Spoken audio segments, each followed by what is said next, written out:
Welcome back, pet parent. I am excited for today's episode. I don't bring dog training and dog behavior to you guys very often because I am so very particular about who I bring on in talking about these topics. Isabel and I talk about it fairly regularly on the weekly pet roundup, but that's just us talking. But actually, like bringing experts on is something that I have been so hesitant about. I know I've talked to you about this in the past where like I'm just really, really hesitant about this because I want to make sure that I'm bringing people to you that I actually like believe in their message and what they're teaching. So today's guest is one of those rare exceptions. Her name is Adia Washington.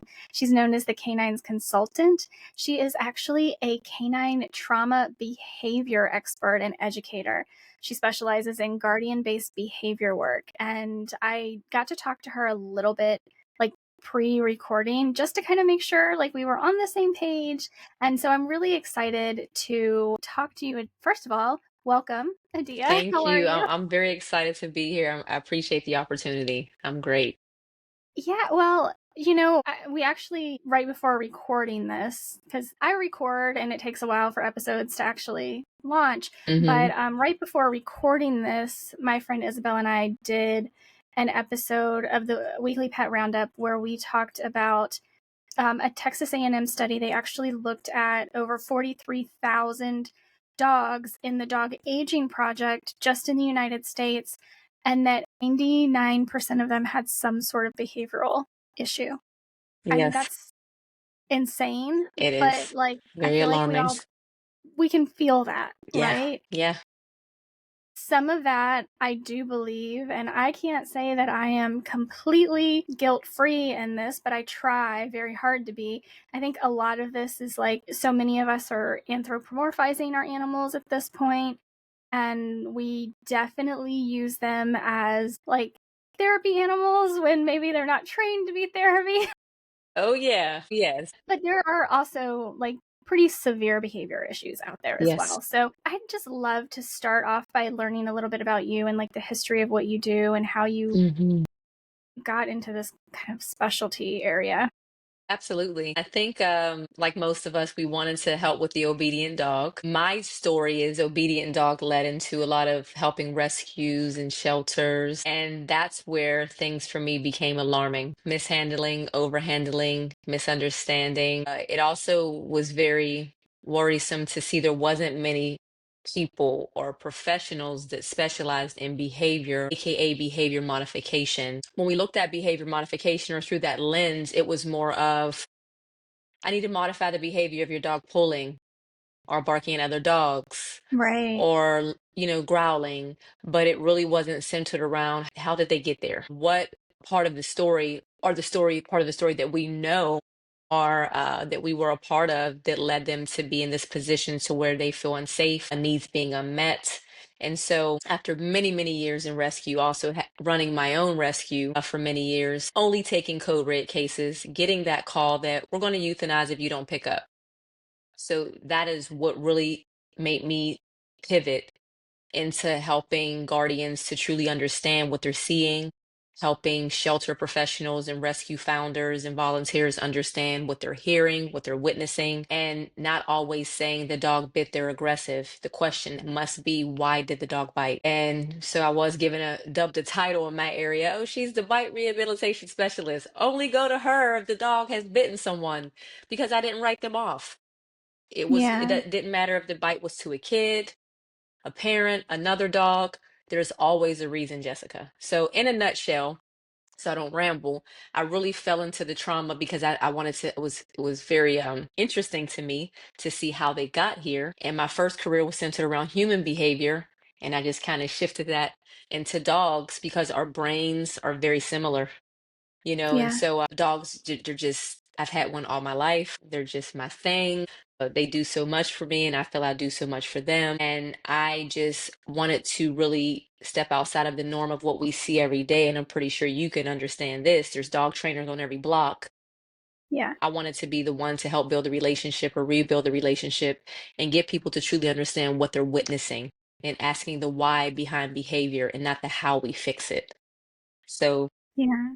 that is just untapped, with so much untapped potential in dogs, and that's what really pushed me into this area of expertise.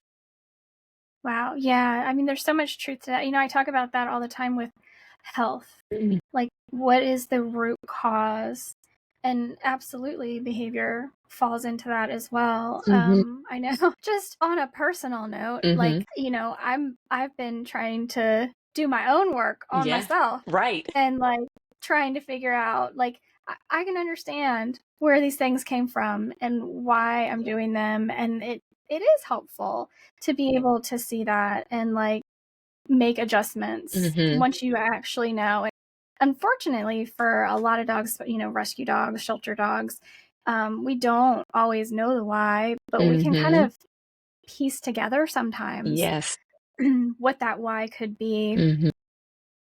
Mhm. Speaking of bite cases, because we actually, interestingly enough, Isabel and I, before we did the Texas A&M study the week before, we only talked about biting and Mhm. dogs biting. And I think I'm more the like health person and she's more the behavior person as far as like topics that we're interested in talking. So we were definitely on a what does Isabel want to talk about kick, but that's okay. Because, exactly what you said, there is always a reason why a dog is biting. We talked a lot about the fact that we have put dogs into we force them into our world Mm. and we expect them to behave in certain ways that align with how we this can be vastly different because whereas one person allows their dog on the couch in the bed, the Mhm. person living right next door might not, right? So this Yeah. this can be vastly different and we don't give them the tools to understand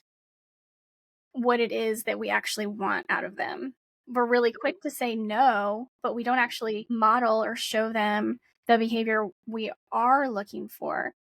And I think that comes through in very extreme ways when dogs bite, which is a very natural thing for them to do. It is, and it's one of their three forms of communication. All they have is the bark, the body language, followed by the bite. And most guardians, or as most people know it, dog moms, dads, pet parents, owners, I'm firm on guardian because guardian equals leadership, leadership equals connection. And that's how we create a more understanding, cohabitating, compromising situation. And, what I'm coming to find is that a lot of suppression is happening.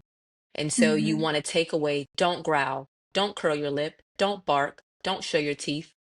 So all they have left is to communicate with you by nipping or air snapping or, and then, oh, they're aggressive. Yeah. No dog is born or bred aggressive. Aggression is the last thing before they're going off the boat, over the ledge. They're about to bomb the city because you have not listened to everything before that, or you've told them to stop doing it. And that is why I've even had to tell some families as a result of the situation, your key doesn't fit his or her lock, so I'll take them. And I've rehomed the dog. And that's probably one of the most challenging parts of my work is when you have a family come in this emotionally attached and you have to say, hey, look, this high drive Malinois cannot sit in a kennel for 12 hours because you have to work and then you come home and give a 2 mailbox walk, feed them, and then back in the kennel or sit down. And then everything they do is a no or a stop. You're pushing them into suppression and then they are mouthy anyway. And then they go to nip or they're nipping at the kids and then this is all they can give them and that's okay. But your key doesn't fit their lock. And so I've gotten blowback. You want to take my dog? If that's how you want to look at it, I want to give your dog a better life than what you can. That's okay. It's just not fitting for you. So I think for me, that's probably one of the most challenging parts that I have to say that. Some professionals are scared to say it, and I'm pretty much a disruptor, and I get it. I'm a disruptor in my little neck of the woods because my priority is the canine. My first priority is the canine. The guardian is secondary to me. When most people and most professionals, the guardian is first, the Mm-hmm. canine is secondary. And so, yeah, but I'm right there with you.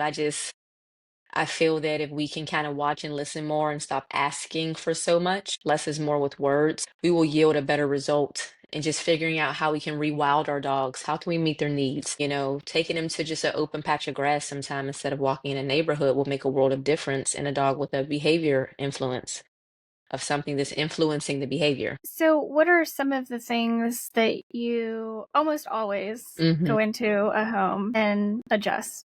For me, I must say, and this is unfortunate, dogs snapping at their owners. They can't handle them. I can't touch them. I can't put a collar on. They're biting at the leash once I get it on. Resource guarding is a big one. Not understanding, giving space. And if they growl, doesn't mean you keep going forward to show your alpha, and so, but my number one is dogs biting at some member of the family.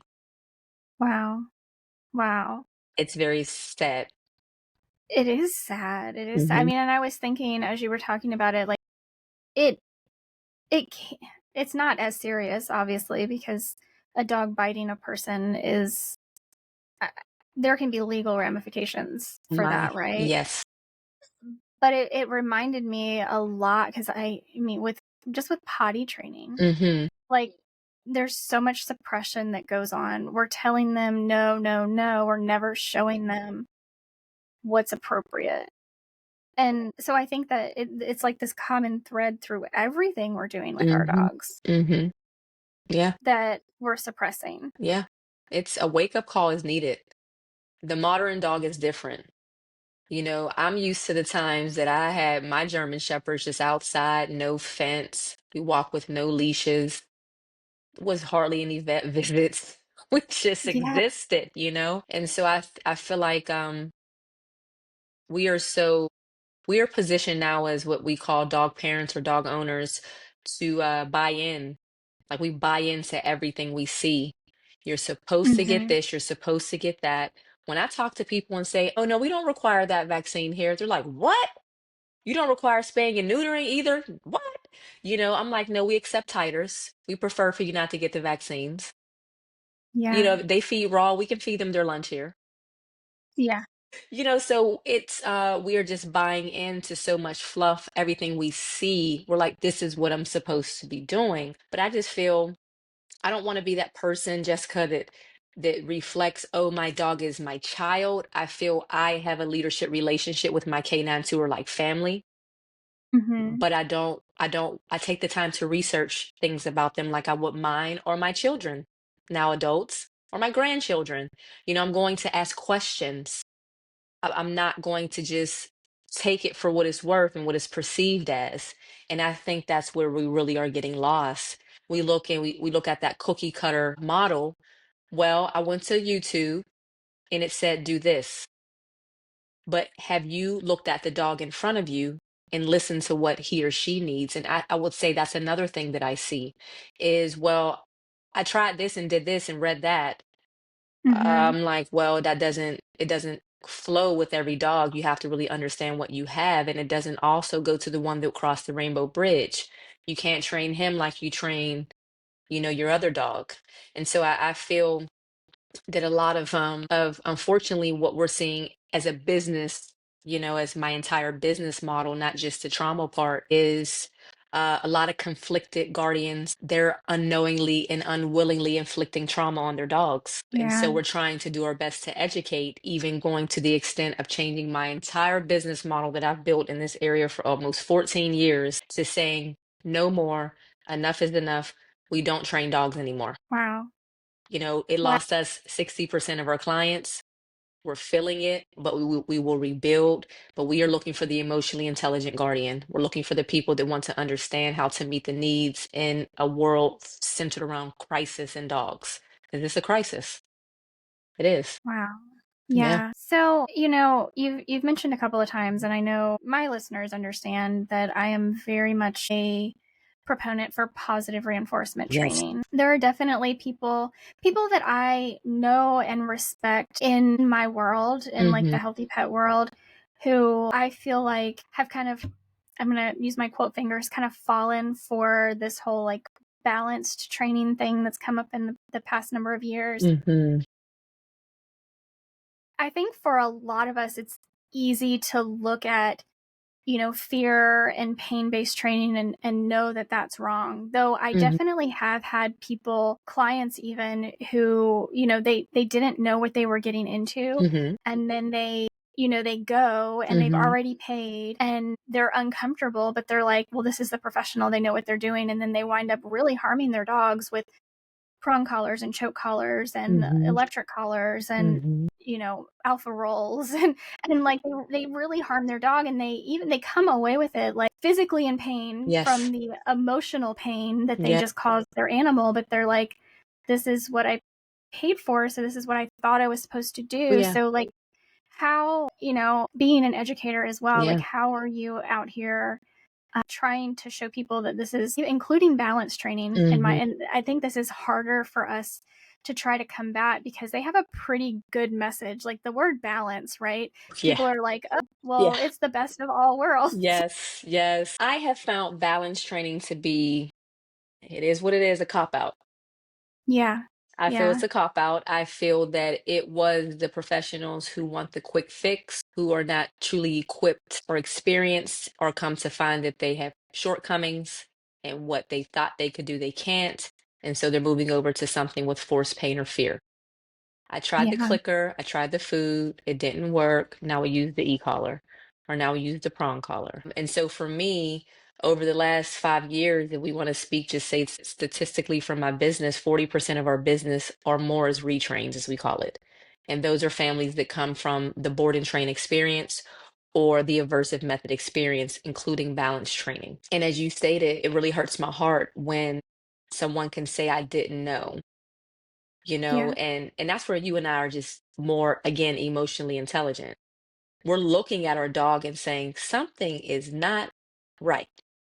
I don't give a crap what he or she is saying, but something's not right. And I've had people say that. I went one day to a class with an e-collar and I left. Yeah. So I feel like what's happening with balance training is they are really, it's like they're tapping into people who are really emotionally tapped out, or they've tried it all, or they've tried nothing, but we're living in a world that everyone needs to work and I don't have time to train the dog. They have a really strong message. Their marketing is amazing, the perfect dog guarantee. And people don't, they want the convenience training, as I call it. They want the drive through. I drop dog Yeah. off at window one and pay, and I pick my order up at window two, but never looking in between the windows. You're leaving your canine with a person you don't know. You don't know where they're going. You don't know what they've been doing. But as long as you get the dog in the remote and you're able to open and close that door like a garage, they're able to do everything you want them to do. I think that that's the problem we're facing. But they are preying on people that are at their wits' end. They are also, I'm trying to really pick and choose my words here. The industry is also really taking advantage of people that need help and don't know how to do it. Yeah. And where I am in Northern Virginia, it is heavily saturated. It is very few and far between you find a so-called professional that doesn't use the e-collar or that's not a balance trainer, or you don't really find the truthfully Lima. I don't even, the Lima method, which we used to use a lot, or you really find positive only relationship-based trainers. And it's unfortunate, that's a time for a whole nother topic, but balance training is unbelievable to me. There's no such thing as balance when you're inflicting pain, force, or fear. You're doing it or you're not. Yeah. Yeah, I agree. Like I said, I know people who have fallen for it, and even some people who are like, well, it works. It worked for me and it worked for my dog. And I don't know. At the end of the day, I've just, like you said, seen so many dogs down the line where it's like they need so much more support Yes. because of things that were done to them. Yes. I even, a number of years ago, had a friend who sent her dog off to a board and train. And I actually Hmm. just told somebody yesterday, no, Saturday, 2 days ago, they were talking to me about a friend's dog. And I was like, no, they're like, they're about to take their dog to this board and train. And I'm like, no, please tell them, I don't care what they've done. I don't care what they paid, get their money back. Stop. Don't. do it, Yeah. because exactly what you said, even the most well-intentioned dog trainer, Hmm. you're giving your dog, for me, it's like a member of your family, Yes. over to somebody you don't know. You have no idea what's going to be happening to your dog in this period of time, that they're there. And I had a friend who had a dog who um, was rescued from a dog fighting Yeah. situation. And so she felt like she had to do this board and train because she didn't know what else to do, right? Ooh. Because these dogs, you just don't know Yeah. when you're getting a dog from a dog fighting operation. And it got to the point where like she got the dog bit her, Mm. and she knew. She was Hmm. like, I did this to him Yeah. because They don't trust I you. exactly. And she had to put him down because she was, at that point she was just so scared of him. You know what I mean? Yeah. It was a really and it was like his third bite, so it's not like she could have. Yeah. Anyway, it was really really sad, and completely broke my heart because I was there. Mm. I was there. Like he Hmm. tried to bite me too, but I was He was scared of like I knew people. enough. Yeah. Yeah, I knew enough to like get him away from me, and I was making noise to distract him. Mm. Anyway, we were able to get him in a back bedroom, but it was she told me that was the first time she told me. She was like, I know I did this to him because I sent him to a board and train, and I didn't know that about him prior Hmm.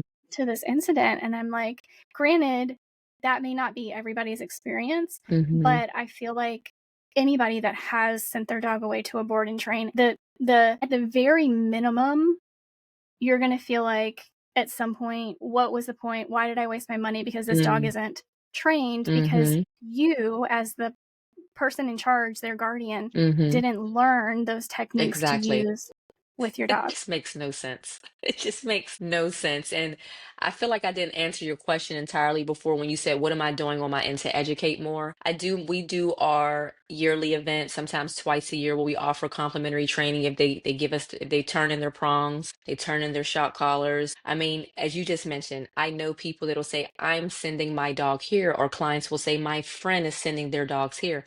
I will say, tell your friends to call us and we will train their dog for free.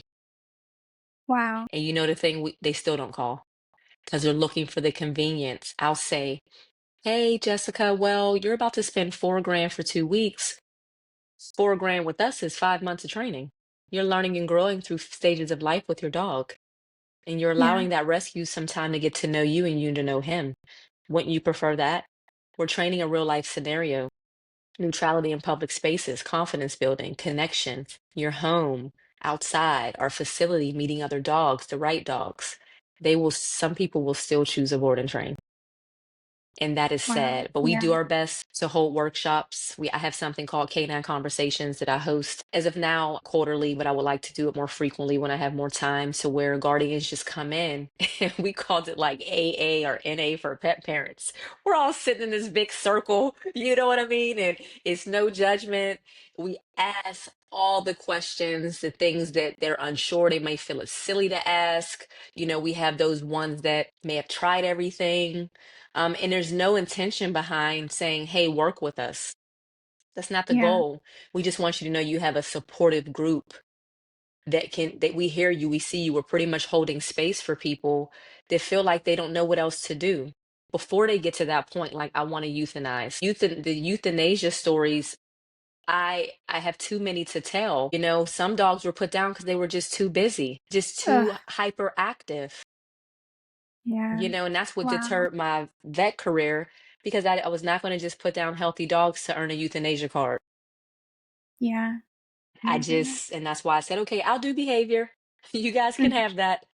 So I do my best, like yourself, to consult nutrition, proper nutrition, raw feeding, like small batch supplements from good companies, just health aids to increase the lifespan. But yeah, we do our best. And it's a shame that some people still would rather not take a beat and say, you know what, let me go actually just learn something, because of the misconception in their mind. It's just a dog. Mm. Yeah.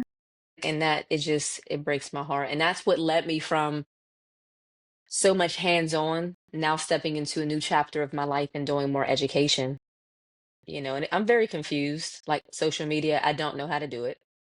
You know what I mean? I'm like, I started this podcast, people are like, I'm so glad you're doing this. And we've been told you. And I'm like, I get that. But I'm such a private person, but I have to just start letting go and really being able to show people like what I do and it can work and you're not alone and you can do this. And I just feel like today's dog parent needs support. Before it was you needed training. Now I feel we are on the realm or the era, as I call it, the guardian era, to where more people need support. You don't need the come sit, watch down, stay, place, break. You don't need that today. You need the connection because once you build that trust and respect, the dog will do whatever it is that you ask. They trust you. You know what I mean? Yeah, And so I do. that's what I'm aiming for. So I know that when I talk, people are like, I didn't think the dog stuff was this deep. I'm like, it could be It is. very deep because as you mentioned when you first started this conversation, we go into that emotional support animal thing. And that is something that I was just on another show that we talked about, and it's like it's overused and abused. You have a Mhm. dog that you brought in because you thought you can fix them based off your own flaws, and you want to be that fixer, and you want something that is a little worse off than you, and then you end up making them emotional support for you and them and they're taking on so much because they're feeding off of your regulation, your nervous system, and then they are just a mess. They can't regulate because they're co-regulating with you. And so I always tell people to check yourself before you wreck your dog. Some dogs are not built for that. It's particularly those that have sustained trauma. And Yeah. almost 95% of dogs have sustained some type of trauma, whether it be the groomer, the vet, the trainer before, your friend, Rover, Mhm. tacked on a leash outside, you screaming at them one time, seething your teeth, or just being in their face, that's trauma. Yeah. Yeah. It Yeah. is.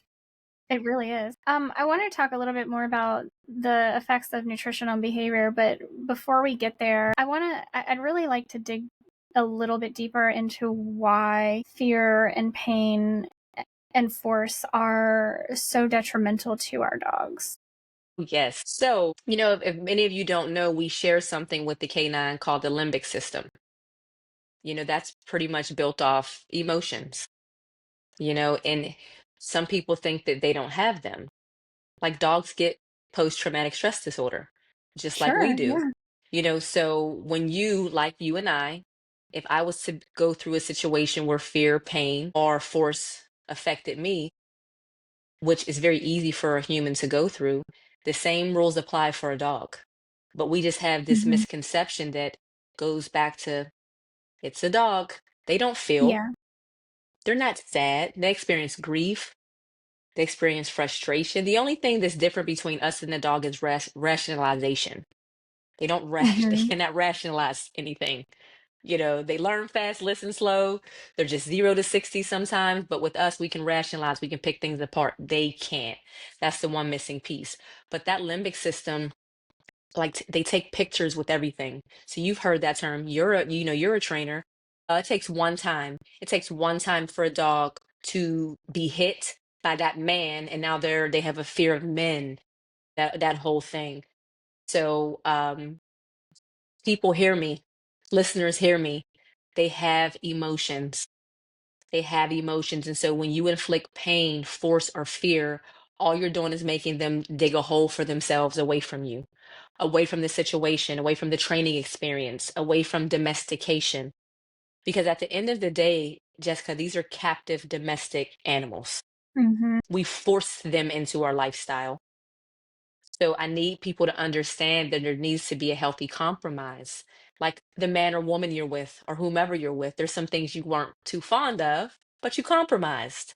And there's Mhm. things that you may say to your canine, don't bite that, don't pee in here, don't poop on that.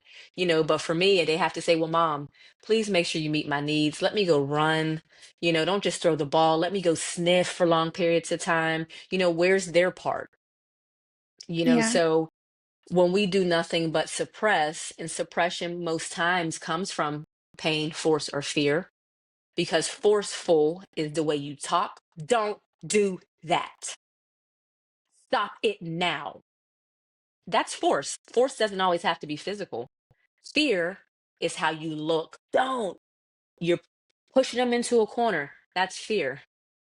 The pain can come two ways, physically, mentally, and emotionally. You putting hands, smacking the nose. If people don't understand how sensitive the snout is, Yeah. Yeah. you know what I It mean? really is. Yeah. How sensitive the throat is, choking them by the collars, leash correcting, taking them by the scruff, forcing them down. That's very different than dog on dog behavior. They know when to release and let go. They know what to hurt and what not. We just think that we just have to dominate. So if people would take the game show host approach, as I call it, how you watch a game show, and even if your answer is wrong, oh, Jessica, that was wrong. Try again. Or you know what I mean? Or like, great job, you got it. So if people can take that approach, even if something was done that wasn't to your liking, not necessarily wrong, wasn't wrong. They just don't know. If they can Mm-hmm. take that approach and say, hey, buddy, let's make a better choice. Like, I use that one a lot. We're going to make a better choice. Believe it or not, they can understand that. Like, you'll see all this social media craze, all these videos with dogs, all this pet comedy or whatever they're calling it, where dogs, oh, I didn't know my dog can spell shoes or walk or car. I say CAR and they know because their brains are just like us. Now, I'm probably going to screw this word up like I always do, but I believe it's called the amygdala. That is pretty much the place where memory is stored for dogs. And so that one time matters. It goes through that limbic system to that amygdala. Oh, you yelled at me. I pissed myself. You yelled at me so much. So now I put that in my memory bank. And dogs are resilient. They do box and shelf things, but they never forget. That's why you hear that label or that term, they're loyal to a fault. Mm-hmm. They'll go back and want to go back with the abuser. Again, look at us, Stockholm syndrome. We go back to the abuser. It's Yeah. very, very similar. And so you really have to check yourself before you wreck your dog. If you notice dad coming in, who's always pretty chill, coming in from work, and Fido's cooling over and his butt is wiggling, and then we know mom has a stressful job, she's always coming in on edge, he goes and hides behind the couch. Why doesn't Mm-hmm. he like me? Oh no, he's just regulating off what you're going to bring in. He's like, nope, I'll wait. And so, in a nutshell, pain, force, or fear does nothing but push your dog into a deeper hole of suppression, into the black hole, equaling shutdown. And you Yeah. probably hear it all the time. Oh, he's so good. He doesn't care, or he's not scared of anything. He's perfect on a leash. He walks right at my heel. You force that. Mm-hmm. They gave up. Yeah. I don't know Yeah. what else to do. Yeah, I don't know if I answered you. No, no, you're good. You're good. Well, and I thought of so many things as you were talking because, again, going back to so many people are just like, I don't want my dog to X, Y, Mhm, Z. I mhm, don't want my dog to do this. I don't want my dog to do mhm. that. And that is really, really small thinking. I always answer that with, okay, what do you want them to do? Oh my gosh, And they're like, yes. oh, like they don't even know how to answer They do that not. most of the time, They do not. right? But for me, that's where like I want people to start thinking in a different way. What Yeah. do you want your dog to be doing? Yes, we call that the do list here. So we're like, so you get a call, hi, I was referred to you, because we do get a lot of veterinary referrals and things of that nature. So a lot of our clients are not what you would think of mainstream, look for you on Google or, Sorry, that's okay. had a picture fall down. That's okay. It happens. Okay. Like, it's all right. But so you call us and hey, I have, Blue here who I really want him to stop jumping, stop pulling. And like Mm-hmm. you said, well, what can we help him to do better for you? It's what would you like to see him do? And then it goes back to we'll stop. But I think to me, my last episode that I just went live yesterday was called Confused K9 Equals Chaos. Mm, And so I feel there's a lot of confliction and confusion for the dog. And so as you said, you want forward thinking, better thinking, a different way, a different path forward. You want people to think positive instead of negative. I would like to mitigate my challenges, but I do like that he does this, yeah. or how can we improve? upon this and always leading with negativity. Because if you look, I get people that will say, I cannot stand my dog. I hate, excuse me, I don't know if this is he's an asshole. Yeah. You know what I mean? Like, I'm like, Yeah. well, they don't just, doesn't just happen.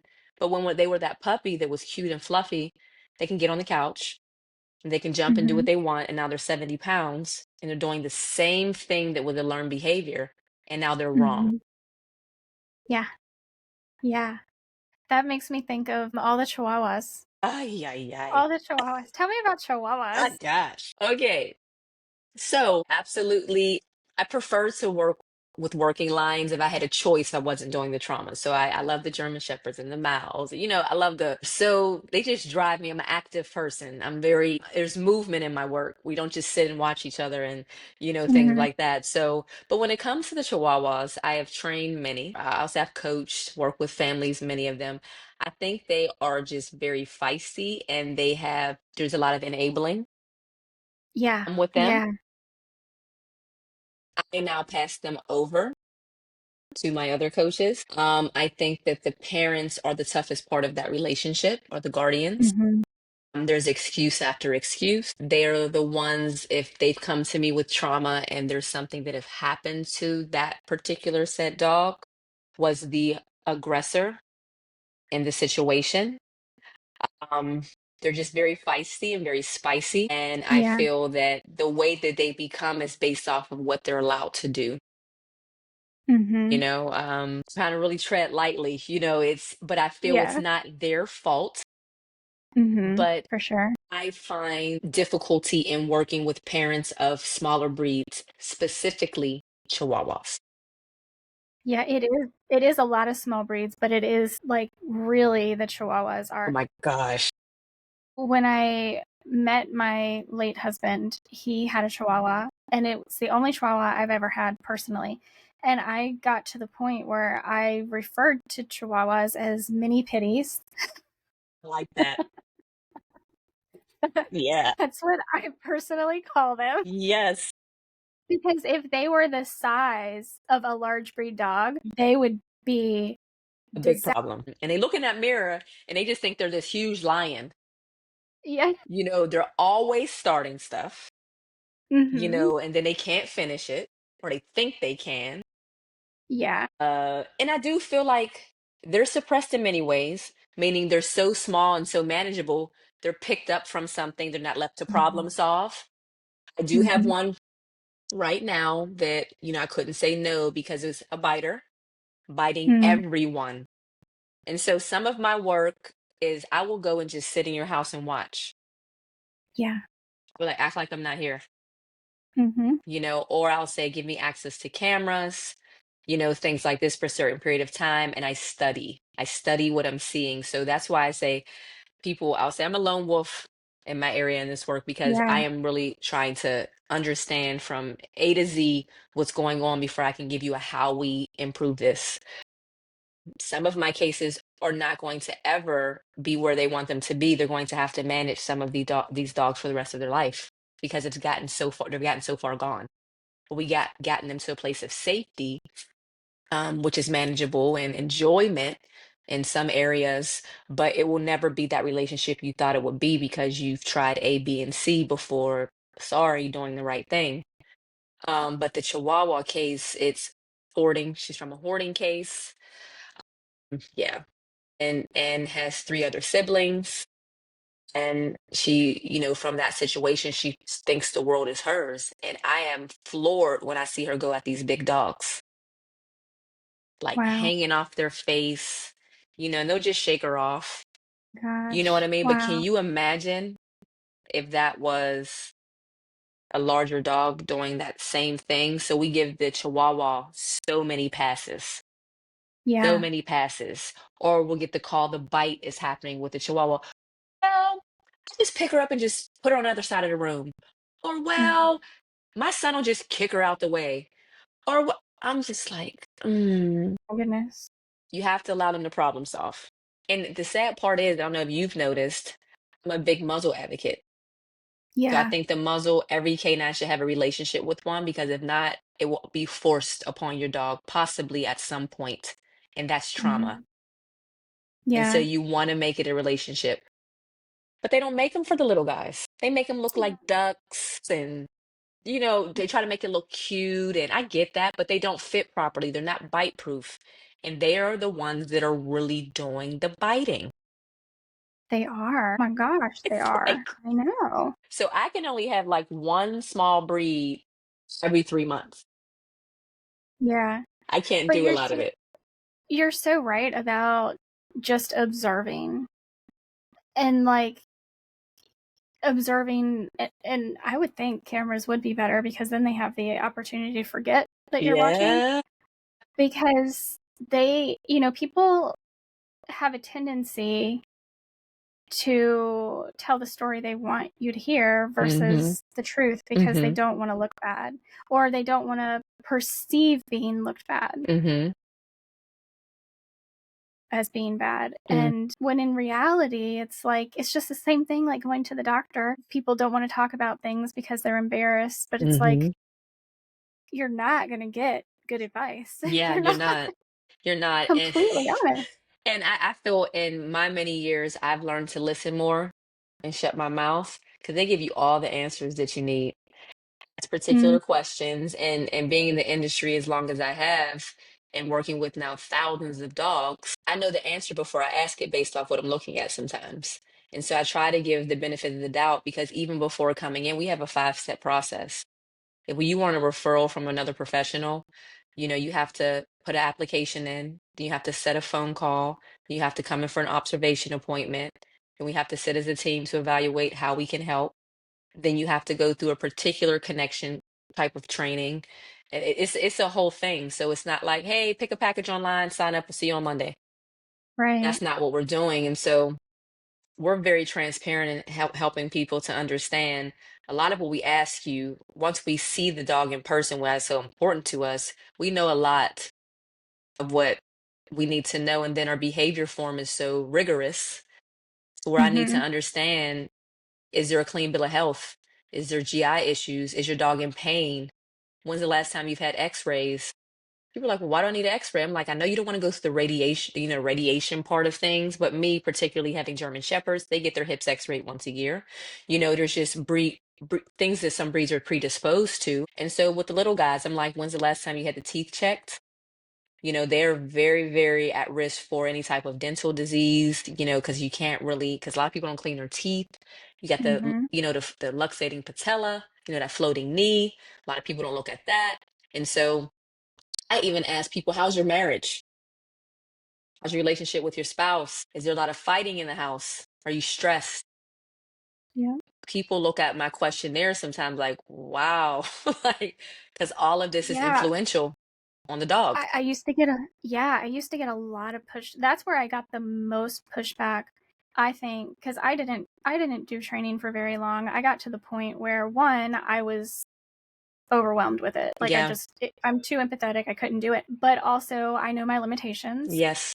and I'm not out here doing the trauma case. I'm not doing like, Mm-hmm. but that was what I got the most pushback on was anytime when it was in my intake form too. I wanted to see your veterinary records. I wanted to know the last time your dog was at the vet. I wanted to see their blood work. I wanted to see everything that was going on with this animal. And they're like, most people are like, that makes no difference. I'm hiring you to train my dog. And I'm like, that makes Exactly. a world of difference. Yes. I mean, if your dog has arthritis, I need to know that, Yes. right? Yes. Yes. It's like, ay, ay, ay, ay, ay. Yeah, it's just really, it's really unfortunate. But yeah, it goes back to learning about a lot of what we're going to see before they get there. And so, as you mentioned, I call it the guilted guardian. They Mm-hmm. feel guilty because of what they haven't tried or what they have done, and they also have a fear of missing out, FOMO. If you tell me something, oh, so when did this start, Jessica? The famous phrase is, he's never done it before. Yeah. I'm like, so he just bit It someone just came out of yesterday. nowhere. Yeah, he just bit someone yesterday for no reason, or the second in line is just a few weeks ago. Mm-hmm. And then Mm-hmm. I've been called bitchy and it's fine. I'm direct. I'm like, Jessica, that's not true. Yeah. Yeah. And he'll say, No, "What?" I'm a like, "That's dog not true." doesn't just bite out of Yeah. nowhere. Yeah, I'm like, Never, "That's ever, not ever. true." Yeah, I'm like, "Maybe you missed Yeah. that." Well, okay, there was one other incident, then I get that. Well, yeah, you're right. Mhm. There was, I just really didn't think it wasn't as bad as this one. I said they never start this Mhm. bad. Right. Yeah. So I'm right there with you. They'll either feel embarrassed or guilty. We are the safest space that you can be. And I tell people, you don't want me sitting on that stand to defend your dog from not being murdered because of your misconception, misunderstanding, or inflicting trauma unknowingly or unwillingly. You don't want to get kicked out of your home because your HOA has a breed discrimination, but you happen to move in before they put that in place, and now your dog has got off leash and went after another dog, and now he's on a chopping block because of what you didn't do. Yeah. And so it's the stigma centered around um just train my dog. What does Yeah. that mean? Ask Right. people that. What do you mean? What do you mean train your dog? What do you need? What do you want out of this? We have a case now of a family that's unhappy, and it happens sometimes.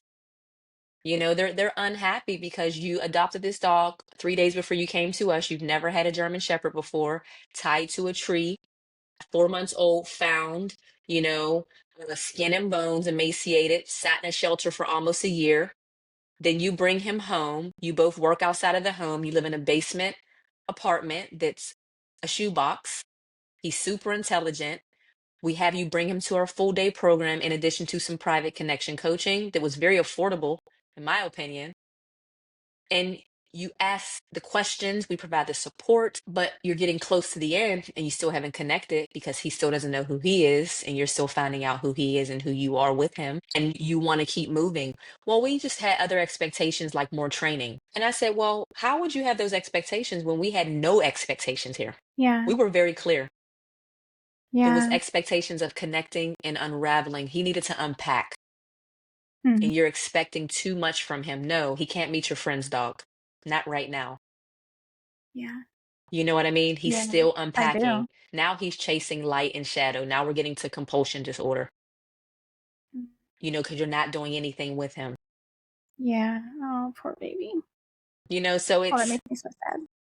and so I'm like you, I'm an empath, and that's why I really had to come up for air, and I'm just trying to move on to educating more and really taking those very tough on the ground cases that need a lot of anchor work, because that's Mhm. why I stopped my rescue 2 years ago, and I really step in for cases that people just will not hate. Like I have a puppy now, Bluey, that's looking for a home, and I just couldn't let him get sold to a fight ring as a puppy. So I get the call, and I'm like, Yeah. okay, I'll take him, I'll find someone, and so he's amazing. But it's people don't look at us sometimes and what we take on like we care. I'm in this because I care. Turn my passion Yeah. into a purpose, and I do it because I love it and I care. But I think Mhm. over the last 5 years, I'm drained. Yeah. Yeah. I'm like I just see so many hurt for no reason, so many Mhm. traumatized for no reason. And we try as professionals to be their voice and create a path forward. And people would rather say, I'll just stop coming to you and I'll go over to someone else that's just going to train my dog, because they don't want to hear about themselves. Yeah. It is. It's so much. That's what I learned very, very quickly was Hmm. that dog training is not about dog training, it's about people training. Yes.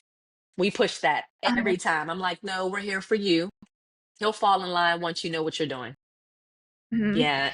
One of the other things I noticed, and I'm it's not 100%, but I did notice that it's generally the husband Mm, that's like, why are we doing this? Why are we spending money on this? The dog just yeah. needs to do XYZ. Oh, yeah.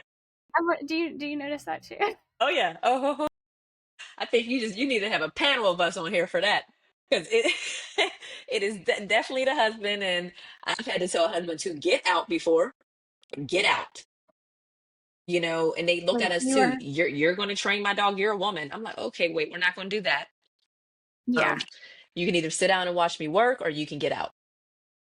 But the husbands are that way, and that's why if the K9's consultant is about connecting with emotionally intelligent women. And it's not Mm, gender based. If you feel you want to listen like an emotionally intelligent woman, then I welcome you. But if not, I'm not dealing with your chauvinistic, comments or you're downplaying what I do or why I'm doing it, I just won't stand for it anymore. We already had to fight through that in this industry as being women in the industry. And so to just be taken seriously, this is the male dominated field, Yeah. or Yeah. we're too soft. Female trainers are too soft. Our tones are too soft. We care too much. And that's the problem. Well, I heard something recently that when somebody's screaming at you, to just talk softer and slower. And like, you're going to learn a lot. You're going Yes. to learn a lot Yes. if you do that, I Yeah. think. And I don't know. Maybe that's not always the right thing to do, but like, I could definitely see how with some people that could work. Oh, hey, look, I've been in a lot of therapy. Let me tell you something. It has helped Yeah. me. I stay in it, helps to Mhm. ground me. But I believe that too. Like, I come from a family of yellers, I'm Mm. from up north and they're just, and so for me, I never wanted to have that in my life. I grew up around it. And so even in my marriage, if there was any disagreement, I'm the one that's like, okay, no problem. You need a minute? Mhm. Yeah, Right. sometimes it pisses them off more though. Like, That's I'm like, that's a you problem. That yes. is a you Don't send problem. that over here. Like, don't send that over here. So, oh yeah, but I'm right there with you. Any conflict, we have to have conflict resolution in business. Yeah, You're not gonna make everybody happy. And for sure. I will go to bat for my team though. I have a very good team, and I'm the one that will stand up for them and say, but always like this. No, Jessica, that's not what we discussed. She's doing her job. You're not doing yours. Mhm. So That's because you're not, always what it is too. yes. 100%. You Always. want my guarantee? Anytime we don't make wins or have wins or we don't have successes, it is not the professional's fault. Take this finger and point it back at yourself because you're not doing the work. Yeah. And we're big on accountability. Don't talk to me when you see me. Talk to me in between. Send me things. Check in. Training is Yeah. every day, all day. It's not just about the 5 minutes of commands. Just Mhm. keep doing the commands. Yeah. And they have to do the work just by how they approach the dog, leading with consent, how you speak, how you move, what you do around them. They watch us all day, every day. Everything we do, they watch. Like you say, your kids are watching you, and they're going to how do you want to say that, they're going to mimic They what they are. see. And so They your dog do. is your mirror. How you feel is what they project, Mhm. so yeah. Well, Yeah. before I let you go, I did want to touch on the role that nutrition plays in behavior. I know Mm, this so well because yes. I started incorporating nutrition from the very beginning when I was training. And I always say I put myself out of a job, and I was thrilled Mm, to put myself out of a job. Of course, I wasn't doing the trauma cases, but just the my dog isn't listening. I don't know how to handle my dog. I just want them to sit, stay, not jump up, blah, blah, blah. That's the kind of mhm. things I was doing. Um, I incorporated nutrition from the very beginning, and I was thrilled when after the second or third time I saw somebody, they're like, I think we're good. And Yeah, I'm like, good. I'm good. glad. Yeah, yeah, yes. Nutrition plays such an important role. I mean, we can even start, you go behavior to me, any type of behavior is not the enemy, it's an invitation. It's an invitation to really investigate. And so you want to be able to open your eyes and ears and not always your mouth to what they're Mhm. experiencing. And I feel like if you think about us as humans, when we don't feel good, we don't act well. When we don't feel well, we're not happy. We're not exploding with joy. Those endorphins aren't dancing around. So in dogs, yeah, that dopamine is suppressed. They're not excited. They don't want to really be touched. They're growling at you, or they're jumping, or they're doing this because maybe I'm uncomfortable right now. Can you help me? And so that plays back to, let's talk about nutrition. I always say, okay, what are we eating? That's part of our, you know, what exactly are you eating? What brand? How often? Are they a grazer, like just a free feeder? Is it they finish? Or is it balanced? Some people have this misconception. The kibble bag is balanced. No, it's not. You know what I mean? No, it's not. People aren't understanding the intolerances now, Jessica. There's so many intolerances Yeah. because of our way of living now. We have to keep up with the demand of having so many citizens of our country to now when slaughter used to happen between 3 and 4 years of age, now it's happening between 6 and 12 months of a Yeah. cow. So and then or the chicken that they're pumping with 67 to 77 antibiotics, just to get them to plump. And so when you think about things like that, all of that they're grinding down goes into your dog. Yeah. And so think about what it's doing to us. How when I eat something, I'm like, oh my gosh, that made me feel Yeah. horrible, Yeah. not understanding or misunderstanding that you probably know this, especially chicken is not good for most breeds now. Most Yeah. dogs can't tolerate chicken. And so that's one of the first things I ask, is your dog eating any chicken products or, fowl or anything like that? Maybe let's consider the seafood. Make sure when you look at the labels, that's the first ingredient, label reading, all those different things like that. So I do a wellness blueprint before I start with families to really understand what are we doing, how often, table scraps, if they are, what are they, high value treats, are we doing bacon, cheese, spray cheese, all of those different things. Are they on a probiotic? Because they need one like we do. You know, is your dog on a joint support? Doesn't have to be anything from the store, but there you can do A, B, and C. We just want to set them up for success internally because of how they feel inside. It comes out through the outside. I ask people to bring me a sample of their dog's poop. They're like, what? Yeah. I'm like, yeah, bring me the freshest sample that you can so I can see the consistency, how it smells. Their body talks to you through their stool. All of my dogs are raw fed. I have one that's 155 pounds, 125, 105, and a 50 pound. And I see puppies that poop a bigger pile of poo than my dogs. Because when they eat an unbalanced commercial diet, they retain about 40% of that. That's why your dog is going to the bathroom 3 and 4 times a day. A raw fed dog, mine in particular, I can say, they go once a day. Sometimes they'll go once every other day. And it's a small amount, Mm. it turns to white dust and it has no smell. Yeah. People are floored by that. So I think that behavior, when a nervous system or the system in general, specifically the GI tract, is not good, it comes out in the way that they are dogging. They don't want to walk Yeah. long, or they pace, or they chew. It increases anxiety. When they don't They're feel well, irritable. they're very Yeah. irritable, they're snapping, they're growling, they don't want to be touched. Once they get in that comfortable position, and then you call them, I just feel good for just a minute, and now it's come here. And they're like, no, I just need to lay in this position for just another minute. Now they're stubborn. Now they don't listen, or you want to go in, maybe reach around to touch something or do a snout to tail, and maybe they growled at you. My dogs growl at me. That's a form of communication. And guess what I do? My bad. Not right now. It's not like, it's like, I don't feel like Yeah. it right now. Okay. Yeah. And then if that same spot hurts tomorrow, then we need to We had a problem. look.